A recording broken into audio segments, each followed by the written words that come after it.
மற்றும் வருகிற ஆகஸ்ட் 10ஆம் தேதி பூம்புகார் மாநில மகளிர் மாநாடு நடத்த இருக்கிறோம்.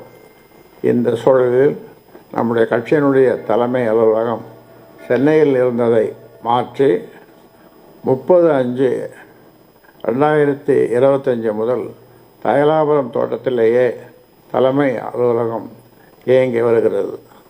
தொண்டர்களும் மற்ற தலைவர்களும் வேறு எங்கும் நம்முடைய தலைமை அலுவலகம் இல்லை என்பதை தெரிந்து கொண்டு தலைமை அலுவலகம் தைலாபுரத்தில் தான் இருக்கிறது என்று தெளிவாக தெரிந்து கொண்டு அனைவரும் தைலாபுரம் தோட்டத்திற்கு வந்து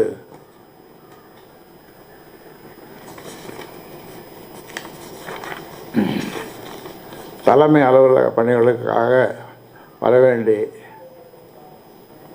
வரவேண்டி சொல்லப்படுகிறது. இந்த தலைமை அலுவலகம் என்பது முக்கியமான இடம் என்பதால் இதை அனைவரும் தெரிந்து கொள்ள வேண்டும். வேறு எங்கும் யாரும் எந்த விதமான தலைமை அலுவலகத்தையும் சென்னையிலோ வேறு எந்த ஊரிலோ வைத்திருக்கக்கூடாது. வைத்திருந்தால் அது சட்டத்திற்கு புறம்பானது என்பதை தெரிந்து கொள்ள வேண்டும் என்று தெரியப்படுத்தப்படுகிறது.